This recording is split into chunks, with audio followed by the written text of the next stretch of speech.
안녕하세요. 결혼한 지 7년 차의 30대 여성이에요.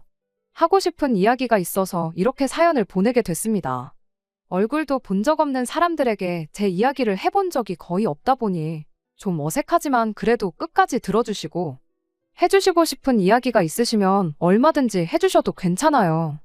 달게 받아들이겠습니다. 일단 저는 앞에서 말한 대로 올해로 결혼한 지 7년 차예요. 연애한 기간까지 더하면 거의 10년이란 세월을 남편과 함께 했지요. 그리고 결혼 직후부터 저희 부부는 아이를 갖기 위해 부단히도 노력을 했습니다만 어째선지 통 소식이 없더라고요. 둘 다 젊고 건강한데 도통 이유를 알 수가 없었어요. 그래서 결혼한 지 3년 차가 되던 해 남편과 상의 끝에 병원을 가보기로 했네요. 병원에 가는 내내 어찌나 심장이 벌렁거리던지. 그런데 웃긴 게 뭔 줄 아세요? 저는 솔직히 저희한테 아이가 안 생기는 이유가 남편한테 있을 거라고 생각했어요. 아니, 거의 확신을 했지요. 그도 그럴 것이. 저는 20살 이후로는 매년 건강검진을 받아왔었고, 그때부터 지금까지 늘 좋다는 얘기만 들었었거든요. 그래서 저는 적어도 제 건강에는 나름대로 자신이 있었어요. 그런데 검사 결과는 충격 그 자체였습니다. 남편은 아무런 이상이 없는데 제가 문제라고 했거든요. 여기다 다 이야기를 할 수는 없지만 저 때문에 아이가 안 생기는 거다. 그리고 앞으로도 높은 확률로 아이를 갖긴 어려울 거라나요. 그리고 그날 이후로 한동안 제 눈에선 눈물이 마를 날이 없었어요. 하지만 슬픔은 저만의 몫이 아니었습니다. 제가 슬프고 힘든 것보다 더 괴로운 건 제가 보기에도 남편이 너무 불쌍했다는 거예요. 사실 저야 아이를 그렇게 좋아하는 편은 아닙니다.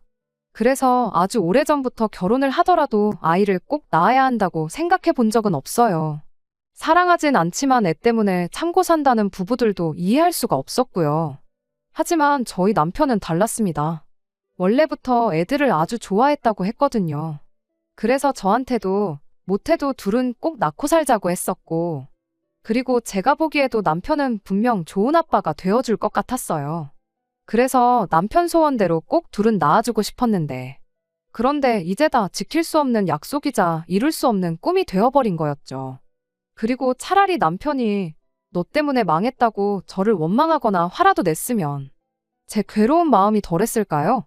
착한 남편은 있지도 않은 애가 뭐가 중요하냐면서 애 없이 딩크로 사는 부부들이 널렸는데 우리라고 못할 게 뭐가 있냐.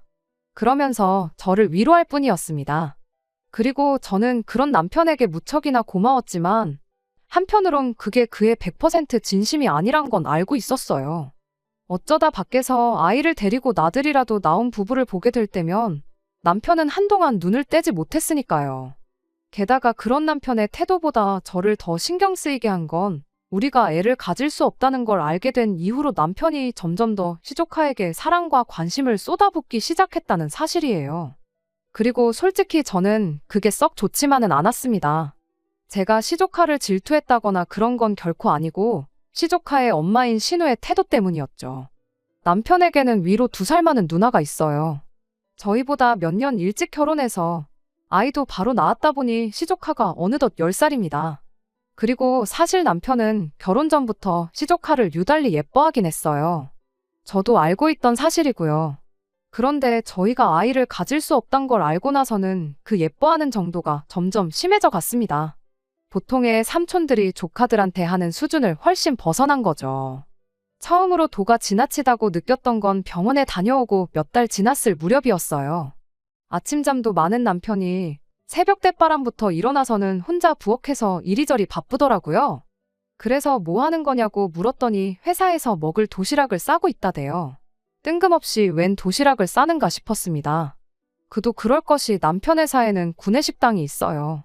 게다가 회사에서 지원금도 나오다 보니 자기가 낼 돈은 2,000원인가 밖에 안 하지요. 그뿐인가요? 식단 자체가 얼마나 잘 나오는지 주변 회사들까지 소문이 파다했습니다. 그러니 제 생각엔 집에 뭐 특별히 맛있는 게 있는 것도 아닌데 도대체 왜 번거롭게 저러나 싶었죠. 그래서 그냥 가서 사 먹어 한마디 했더니 하는 말이 자기도 그러고 싶은데 돈이 없으니까 이러는 거라나요? 그리고는 냉장고를 들여다보곤 정말 뭐가 없긴 하네 하더니 일단 식빵이랑 바나나라도 좀 가져가야겠다며 혼잣말처럼 중얼거리는 거예요. 그래서 제가 아니 2,000원도 없냐고 되물었어요. 그랬더니 정말 없답니다. 이번 달 용돈을 다 썼다면서요. 그리고 그 소리를 들으니 진짜 황당한 거예요. 참고로 저희 남편의 용돈은 달에 70만 원으로 제 주변 애엄마들 이야기를 들었을 때를 생각하면 결코 적은 액수가 아니었습니다. 게다가 술, 담배도 안 하지. 그렇다고 골프 같은 돈이 많이 드는 취미 생활을 하는 것도 아니지. 통신비며 주유비는 생활비에서 나가지. 그러니 70만 원을 도대체 다 어디다 썼길래 2,000원도 없다는 건가? 저로서는 도무지 납득할 수가 없었죠. 그래서 제가 농담처럼 혹시 여자라도 생겼냐고 그랬어요. 그렇지 않고서야 그 돈을 다 어디다 썼냐고요. 그랬더니 장난이라도 그런 소리는 하지 말라면서 정색을 하는데 제가 정말이지 막 추궁을 하듯 물은 것도 아닌데 뭘 저렇게까지 정색을 하나 싶은 게 그때부턴 이해가 안 가는 게 아니라 걱정만 되더라고요. 이 인간이 나 몰래 도박을 하나? 아니면 주식인가? 그리고 생각이 거기까지 뻗치니 혹시 나 몰래 대출을 받거나 그런 건 아니겠지. 정말이지 머리가 다 아파오더라니까요. 그래서 비록 제가 터치하지 않기로 한 남편의 용돈이긴 했어도 전후 상황은 알아야겠다 싶어서 남편을 거실로 불러냈습니다. 그리고는 도시락 싸는 건 잠깐 멈추고 이야기 좀 하자 했더니 출근해야 하는 사람을 붙잡고 왜 이러냐며 저도 빨리 출근 준비나 하란 식인 거예요. 하지만 제가 뭐 토론을 하자는 것도 아니고 그냥 그 용돈을 다 어디다 썼는지만 말해주면 되는 거 아니냐고 끈덕지게 남편을 붙잡고 늘어졌습니다.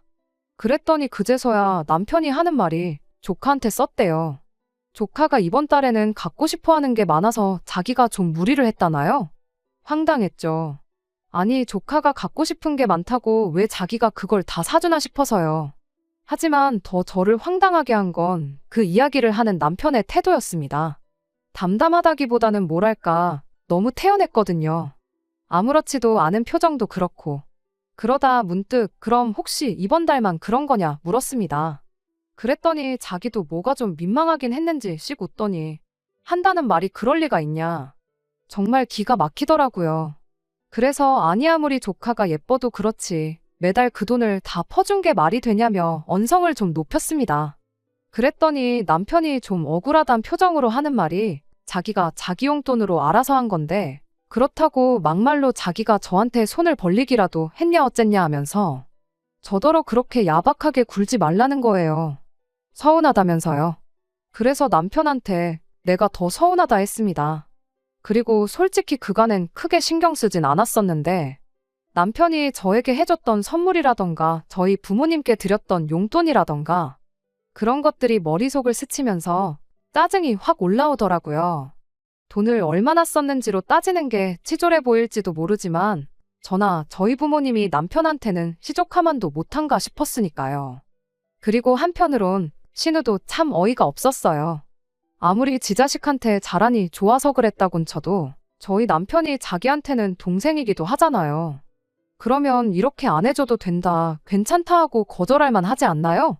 하지만 거절하긴커녕 오히려 애가 이거 갖고 싶다더라 저거 갖고 싶다더라 해가며 알려왔다는 게 저도 남동생이 있지만 저는 동생에게 하나라도 더 해주면 해줬지 뭔가 뜯어낸다는 건 상상해 본 적도 없었단 말이죠.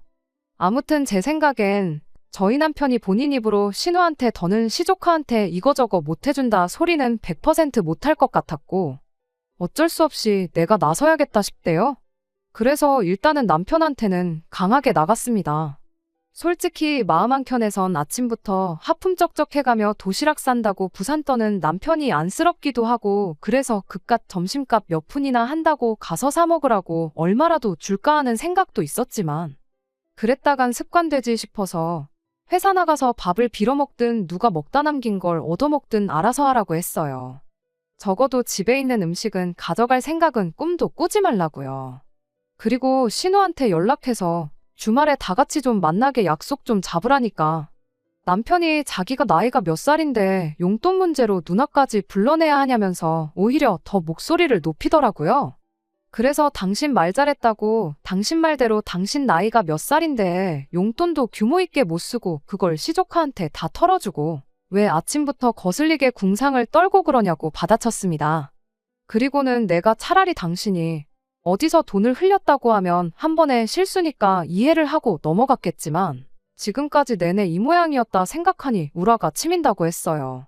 그리고는 혹시 지금도 내가 왜 화가 난 건지 이해가 안 되는 거면 오늘 한번 밥 쫄쫄 굶으면서 생각 좀 해보라고 했지요.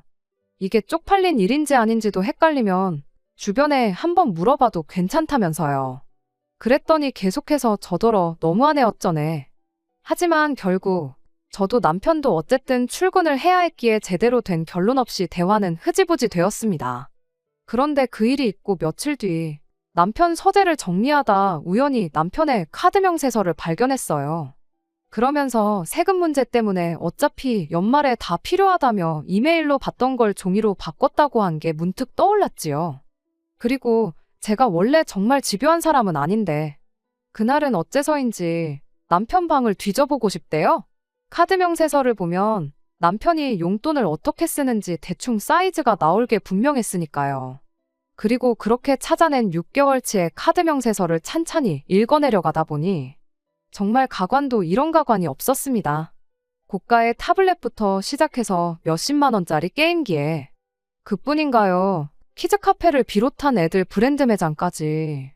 이게 시조카한테 쓰였다는 걸 제가 몰랐다면 남편한테 숨겨둔 애라도 있나 싶었을 정도로 전부 애한테 관련된 것들밖에 없었습니다. 그리고 카드로 이 정도면 현찰은 안 썼겠어요? 안 봐도 비디오였지요. 정말이지 허무하기도 하고 한편으론 억울하고 화도 나고 그리고 그 모든 감정은 단순히 남편이 시조카한테 돈을 많이 썼기 때문만은 아니었어요.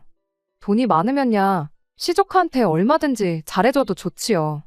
하지만 저희는 그렇게 또 넉넉한 형편이라고만은 볼 수가 없었습니다. 당장이야 맞벌이니 그럭저럭 먹고 살만하다 쳐도 한치 앞을 모르는 게 인생이잖아요. 그래서 저는 항상 어떻게든 한 푼이라도 아끼려고 아둥바둥이었고 남편도 제가 그렇다는 걸 잘 알고 있었는데 그럼에도 불구하고 그런 저는 안중에도 없었는지 시쳇말로 시조카한테만 몰빵을 하고 있었다는 게 한마디로 배신감까지 들더라니까요. 그래서 그날 저녁 퇴근한 남편에게 아무 말 없이 카드 명세서들을 들이밀었습니다. 그리고는 이게 뭐냐는 표정의 남편에게 내가 형광펜으로 칠해놓은 거 보이냐? 이게 다 내가 보기엔 당신이 시조카한테 쓴 돈 같은데 맞냐고 물었어요. 그랬더니 남편이 좀 당황한 얼굴로 저와 명세서를 몇 번이고 번갈아 보더니 약간은 자포자기한 듯이 그래서 지금 자기더러 어쩌라는 거냐대요. 그래서 지금 내 앞에서 신우한테 전화 걸라고 그래서 셋이 만날 자리 좀 만들라고 했지요. 그랬더니 또 그 소리냐면서 또 목청을 높이는 거예요. 그래서 이번엔 저도 지지 않고 같이 소리를 질렀습니다. 왜 못 만나게 하냐고 남매가 나 빼놓고 무슨 작당모이라도 했냐고요. 그랬더니 남편도 더는 어쩔 수가 없다 싶었는지 결국 신우에게 전화를 걸대요. 그리고는 뭐 와이프가 보잔다 하니까 신우가 걔가 왜 보자고 하냐며 짜증스러운 목소리로 남편에게 되묻고 그러니까 다시 남편이 신우더러 그건 만나보면 알 거라며. 남편 딴에는 있는 대로 통화 볼륨을 줄이긴 했는데 뜨문뜨문 새어나오는 신우 목소리에서 신우도 어지간히 짜증이 났다는 건 알겠더라고요. 그리고 뭐 결국 주말에 저희 부부가 신우네 집에 가는 걸로 얘기가 됐습니다. 그런데 이틀 뒤 토요일 아침이었어요.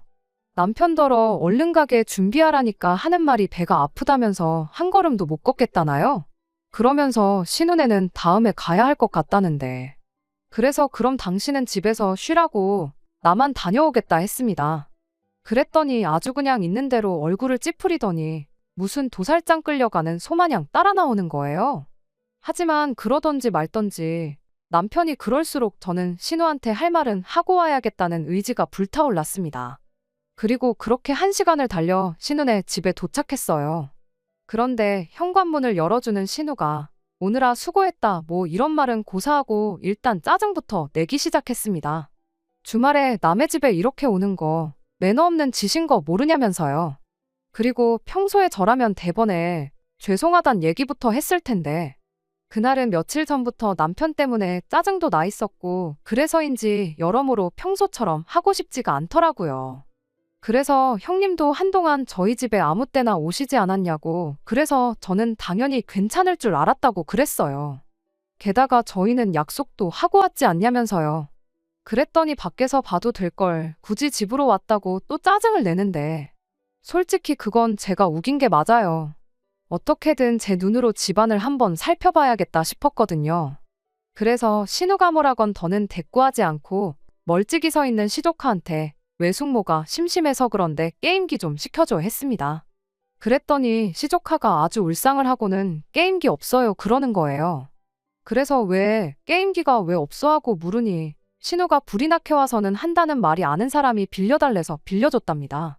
그러니까 저희 남편이 애가 갖고 싶다고 한 지 얼마나 됐다고 그걸 벌써 남을 빌려줬냐며 누나도 참 너무한다고 한 소리 하더라고요. 그리고 저는 시족하더러 그러면 게임기 말고 뭐가 있을까? 타블렛은 어딨어? 우리 거기다 그림 그리고 놀자 그랬어요. 그랬더니 시조카가 타블렛이 뭐냐며 오히려 저한테 되묻는 게 아니겠어요? 그래서 제가 왜 은색으로 된 네모난 거 뒤에 사과 그려진 거 삼촌이 너가 갖고 싶다고 해서 사줬다던데 했지요.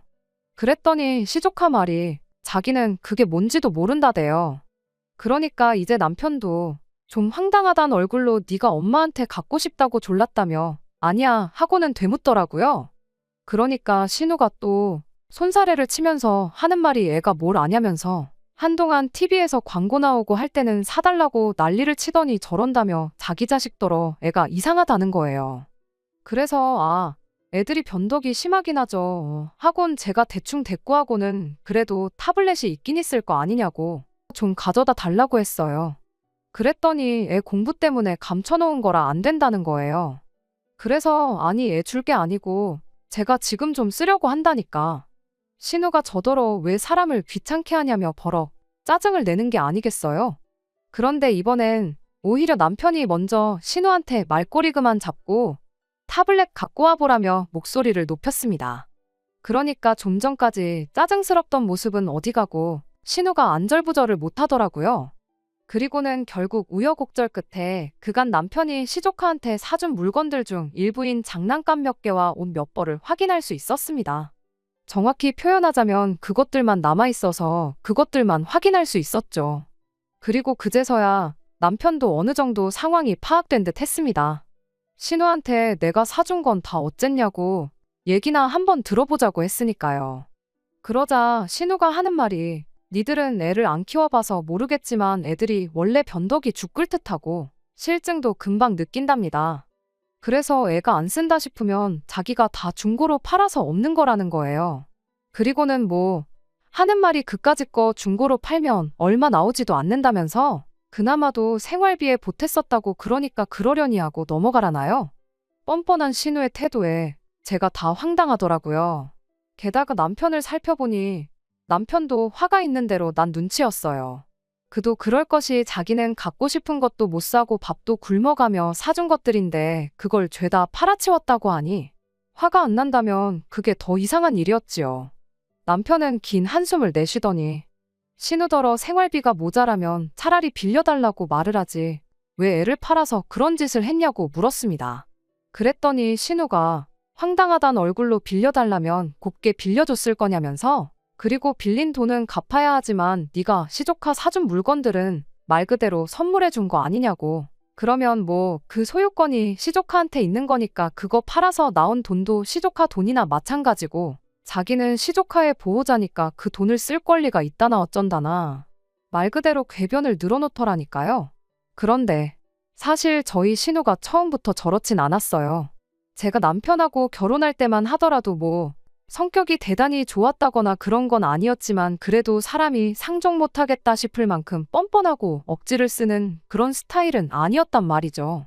그런데 어쩌다 저렇게 된 건가 싶은 게 저희 남편이 당한 걸 생각하면 정말 얄밉고 분하면서도 한편으론 괜히 측은한 마음까지 들더라니까요. 그리고 얼마 후 어머님을 통해서 알게 된 건 심해부가 도박을 했답니다. 도박을 해서 얼마 잃은 수준이 아니라 여기저기 빚까지 내가면서 말 그대로 집 재산을 싹 다 말아먹은 모양이에요.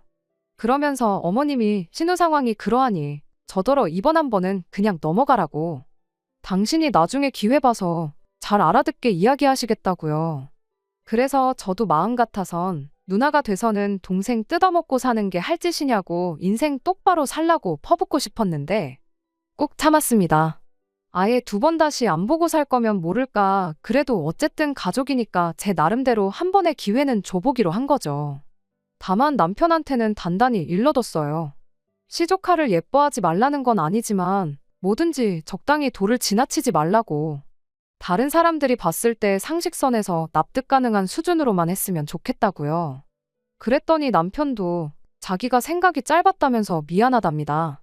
자기도 자기 누나가 그럴 줄은 몰랐다면서 말이에요. 그리고는 뭐 이해해줘서 고맙다는데 솔직히 따지자면 이해를 했다기보단 이혼할 게 아닌 이상 뭐 언제까지 이 일로 서로 부딪히며 살 수는 없는 노릇이었으니까요. 그래서 그냥 이 정도 해뒀으면 충분하지 않을까 하고는 넘어가기로 한 거죠. 그리고 저희는 상의 끝에 제가 경제권을 다 갖기로 했습니다.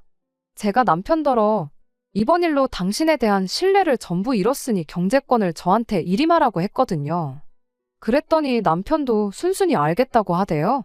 그래서 당장 용돈부터도 매달 초 목돈으로 주던 것을 매주 얼마씩 쪼개서 주는 걸로 바꿨어요. 아무튼 그렇게 상황이 일단락 되는 동안 신우네랑도 더는 이렇다 할 교류는 없었습니다.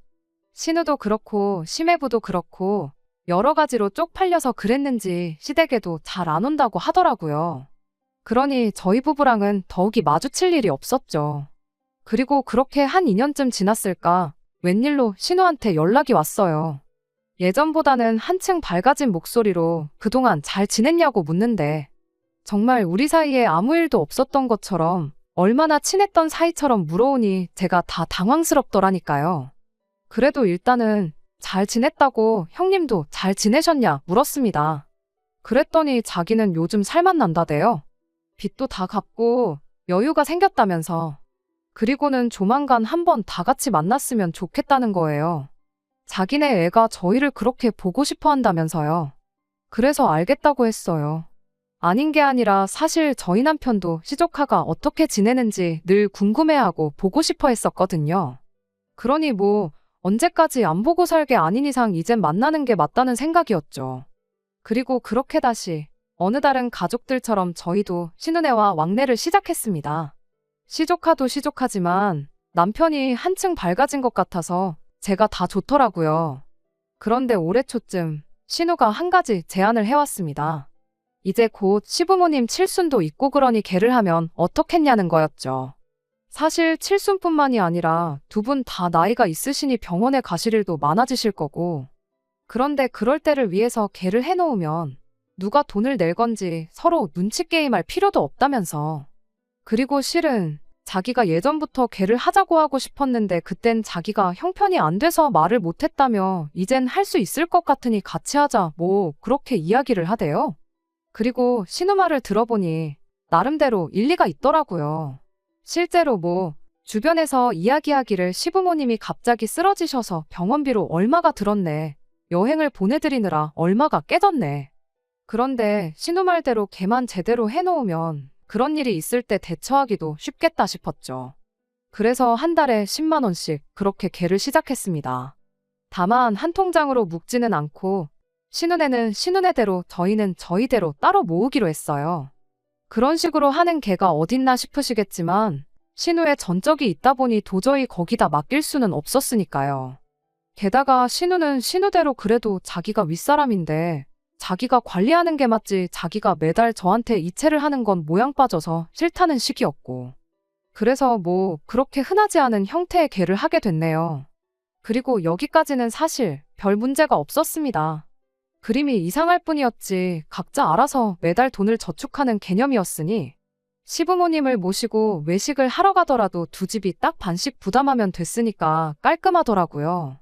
한마디로 서로 치졸한 모습을 보이지 않아도 돼서 좋았달까요?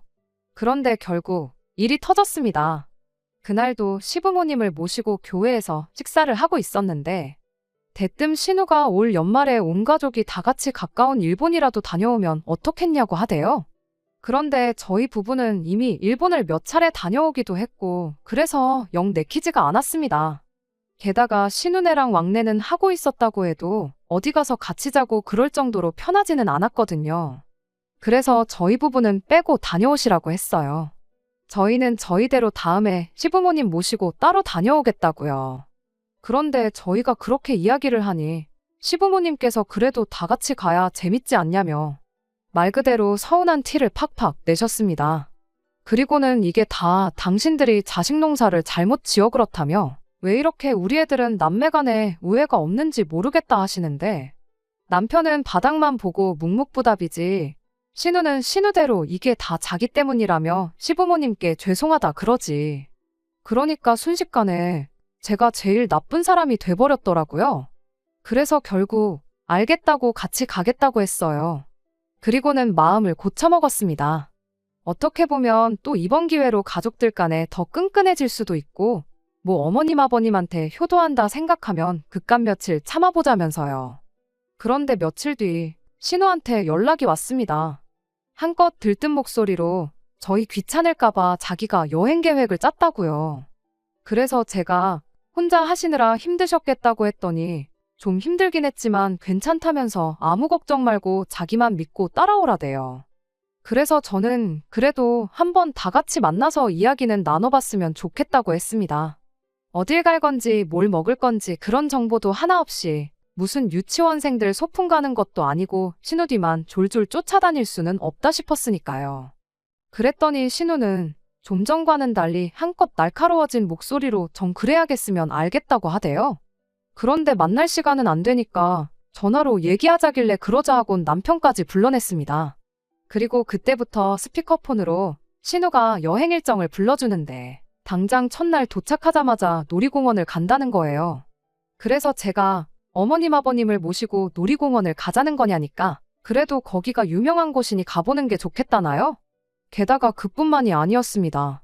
가자고 정한 식당들도 죄다 파스타에 햄버거에 제가 보기에는 절대로 어머님 아버님이 잘 드실 만한 메뉴들이 아니었지요. 하지만 무엇보다도 황당했던 건 신우가 심해부 동생도 데려간다는 거였어요. 그래서 제가 그 사람을 왜 가족여행에 데려가냐고 말도 안 된다니까. 일본어를 할 줄 아니까 여행 경비를 내주는 대신 통역을 해주기로 했다고요. 어이가 없었죠. 솔직히 요새노가 일본어를 할 줄 알아야만 일본에 가나요? 가면 천지에 한국말로 다 써 있는데 그래서 그럴 필요 없다. 당장 나도 몇 마디는 할 줄 알고 일본어 못해도 여행하는데 전혀 지장 없다. 하지만 신우는 계속해서 그래도 어머님 아버님한테 무슨 일이 생길지 아냐며 유창하게 일본어를 할 수 있는 사람을 꼭 데려가야 한답니다. 그리고는 저더러 안 데려갔다가 한 분이 쓰러지시기라도 하면 너가 다 해결할 수 있냐는데 할 수 있다고 했다가 무슨 일이라도 정말 생기면 제가 다 뒤집었어야 하잖아요. 그러니까 차마 할 수 있다 소리도 못하겠고 그래서 그럼 형님 마음대로 하시라고 했어요. 그런데 그게 끝이 아니었습니다. 여행 경비는 어떡할 거냐고 물어왔거든요. 그래서 뭘 어떡하냐. 시부모님 앞으로 들어가는 돈만 저희랑 형님이랑 반반 부담하면 되지 않겠냐 했습니다. 그랬더니 그렇게 계산하면 안 된다면서 시부모님 2분 그리고 저희 둘, 신은의 식구 셋 그리고 심해 부동생까지 총 8명이지 않냐며 이 8사람 몫을 저희랑 신은의 2집이 나눠서 내야 된다나요? 황당했지요. 저희가 왜 시조카 몫이랑 심해부 동생인지 하는 사람 몫의 반을 부담해야 하는지 납득할 수가 없었으니까요. 그래서 제가 그런 계산법이 어딨냐고 그렇게는 못한다 했습니다. 그랬더니 신우가 저더러 참 똑부러진다면서 어찌나 비아냥거리던지요. 그렇게 똑부러져서 아주 부자 되겠다고 비꼬는데 저도 너무 성질이 나서 부자 될 거니까 걱정 마시라고 받아쳤어요. 그랬더니 이제 뭐 제가 자기를 무시를 하네 어쩌네 되바라졌네 어쩌네. 그리고는 촉새 같은 신우가 저랑 다퉜다며 그새 시부모님한테 이야기를 했나 봅니다. 아니 그냥 그 이야기만 했으면 모르겠지만 거기다 이래저래 살을 또 붙인 모양이에요. 그러니 어머님께서 제가 전화를 받기가 무섭게 너는 돈이 그렇게 좋니? 가족은 안중에도 없니? 인생이 돈이 다가 아니다 뭐 그런 이야기만 하시다 끊으셨겠지요. 그리고 저는 잠깐 동안 당장이라도 어머님께 찾아가서 신우랑 통화한 내용이라도 들려드리고 억울하다고 하소연이라도 해볼까 생각했지만 이내 그러고 싶은 마음도 사라져버렸습니다. 왜냐하면 신우와 통화하는 내내 옆에서 입국 다물고 있던 남편이 이번엔 제가 좀 심했다는 식으로 나왔으니까요. 신우가 헛소리를 해댈 때 남편은 제 편을 들기는커녕 중재조차 하려들지 않았습니다. 그저 팔짱 끼고 눈 감고 뭐 감상하듯 벽에 기대선 고개만 쳐들고 있었지요. 그리고 그때도 저 서운했지만 남편에게 아무 말도 안 했습니다. 이제 겨우 다시 신우네랑 그럭저럭 지내고 있었으니 자기도 어쩔 줄을 몰라서 저러나 보다고 그렇게 생각하려고 했거든요. 그런데 차라리 끝까지 가만히나 있지. 난데없이 저더러 너무하네 계산적이네 그러는데 정말 허탈했어요. 그래서 남편더러 너네 누나는 양심이 없고 너는 결국 나보단 네 가족인가 보다 쏘아붙였고 그리곤 뭐 나중엔 서로 그간 마음에 꽁하고 있던 것들까지 다 끄집어내가며 싸우고 말았네요. 가족 여행이 뭐라고 이렇게까지 일이 커질 일인가 싶으면서도 한편으론 그 얌체 같은 기질을 못 버리고 또 잔머리나 굴려대는 신우가 미워 죽겠습니다.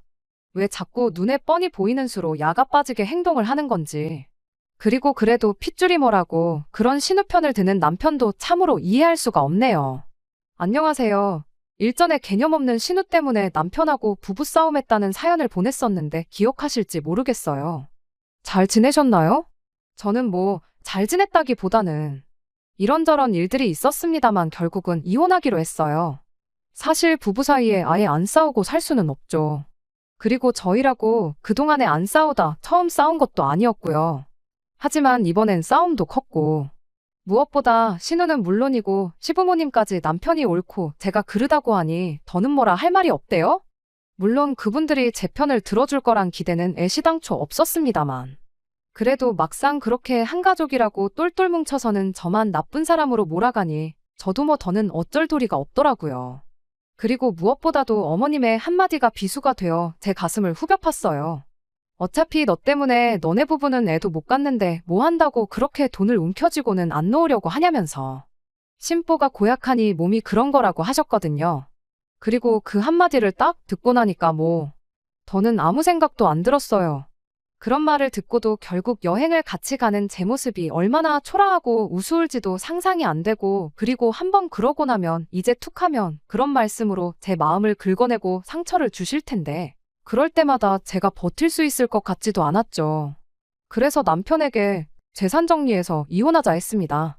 그랬더니 남편이 한다는 말이 애도 못 낳는데 이혼까지 하면 제 인생이 어떻게 될지 상상이 안 되냐면서 그냥 어머님 말씀은 한 귀로 듣고 흘려버리래요. 부부끼리 살다 보면 부부싸움도 할 수 있는 거지 무슨 이혼까지 하냐면서요. 하지만 아무리 생각해도 남편이 끝까지 저를 지켜줄 것 같지도 않고 애를 못 낳는 건 슬프지만 솔직히 이걸 제 잘못이라고 할 수 있나요? 저는 그저 제가 불운하다고 생각할 뿐 제가 잘못한 일이란 생각은 안 듭니다. 미안한 것과 잘못한 것은 다른 일이잖아요. 그런데 어머님의 말씀을 듣고 나니 그간 마음속으로 어떻게 저를 생각하셨는지도 알게 되었고 그럼 뭐 신우라고 별반 다를 것도 없겠죠. 그리고 남편이야 지금은 뭐 아직 그래도 서로 젊고 사랑하니 괜찮다 할지라도 지금보다 세월이 더 흐르고 그때 가서 저를 원망하면 그건 또 어떻게 제가 감당해야 하나. 답이 없는 질문들이 머릿속에서 계속 맴돌았습니다. 그리고 결국 이 모든 걸 끝내는 건 제가 남편과 완전히 남남이 되는 것뿐이겠더라고요. 그래서 다시 한번 이혼을 요구했고 그렇게 결국 이혼했어요. 앞으로 남편은 시조카한테 몰빵을 하며 살지 아니면 새 여자를 만나 애를 가질지 모르겠네요. 그런 건. 더는 그쪽으론 아무런 신경도 쓰고 싶지 않아요. 비록 해피엔딩은 아니지만 지금이라도 제 인생을 되찾았다는데 의미를 두려고 합니다. 애를 낳지 못한다고 꼭 죄인처럼 살 필요는 없잖아요. 제가 잘났다는 건 아니지만 그래도 저도 행복해지고 싶으니 지금부턴 저 하나만 생각하며 살아보려고요. 응원해주세요. 끝까지 들어주셔서 감사합니다. 오늘의 사연은 여기까지입니다. 구독과 좋아요, 알람 설정 부탁드리고 더 좋은 사연으로 다시 찾아뵙겠습니다. 감사합니다.